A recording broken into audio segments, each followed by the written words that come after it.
I'm going to talk about dynamic versus threshold as a room entry strategy.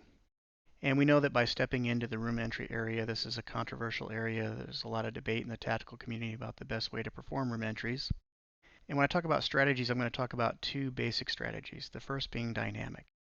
And what I mean by dynamic is simply that the officers make no attempt to see in the room before they enter the room. They just commit to the room. That looks something like this.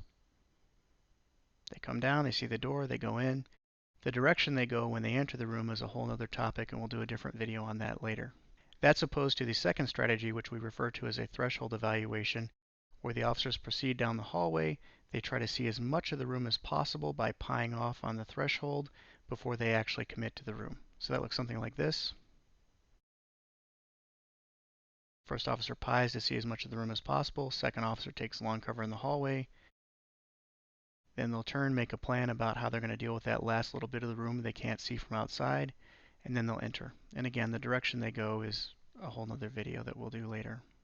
We also have another type of threshold evaluation that we do in our active shooter training that we call the hasty threshold evaluation. Oftentimes the basic threshold evaluation is done very slowly so that the officers can take their time and see the room bit by bit.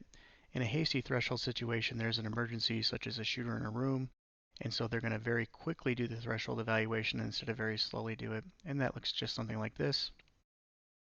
In this case, because there's gunfire in the room or a threat in the room they know about, both officers are going to pie off instead of one assuming long cover in the hallway.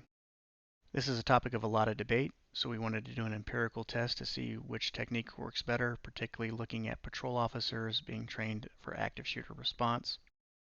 Our test room looks like this. It's a room in our shoot house. There is a bad guy across from the doorway firing a blank gun that starts the scenario. Over here in the corner, we have a second bad guy with a sim gun. As soon as the first officer crosses the threshold, he'll start firing at him, but he cannot be seen from outside of the room. Over here, we have an innocent person, and we always put an innocent person when we can because we want to force a shoot, don't shoot decision. The camera is over here in this corner, and I'll show you a still shot in a second. And the officers enter from that direction. Officers were randomly assigned to either be in the threshold evaluation or dynamic conditions, and then provided training on how to do those types of entries until they were able to do it successfully, and then put in the scenario which they were told was an active shooter type scenario. This is what the room looks like from the camera. You can see the first bad guy over here. He'll fire the blank gun to start the scenario. The second bad guy's helmet is visible right here. You'll see his gun come up clearly once an officer enters the room and he starts firing. And you can't see the innocent person, but they're standing over here in the corner like that. And again, this is the doorway that the officers will enter through. This is what a slice entry looked like.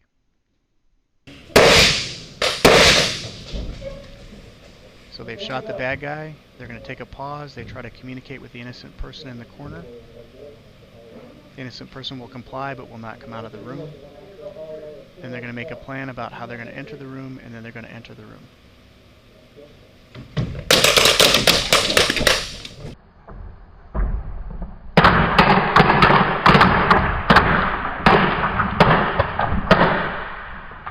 So you can see the officers did pretty well. It's not perfect, but these are patrol officers. They don't do this every day.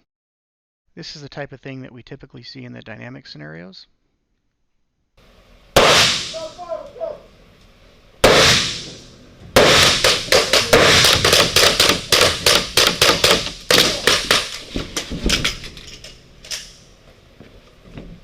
And again in slow motion.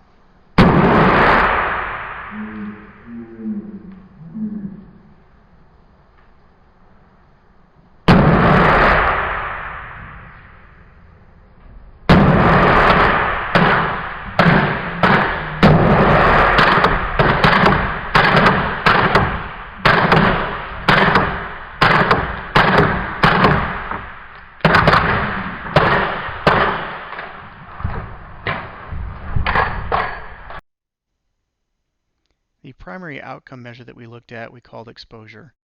And that's the amount of time that passes from when any part of the first officer crosses the threshold of the doorway until any one of the officers on the entry team turns and fires at the suspect that's in the corner. In the threshold conditions, that time was an average of 1.2 seconds. In the dynamic conditions, it was an average of 2.7 seconds. That's a 1.5 second difference, which, as you know, in a gunfight can mean several rounds being fired.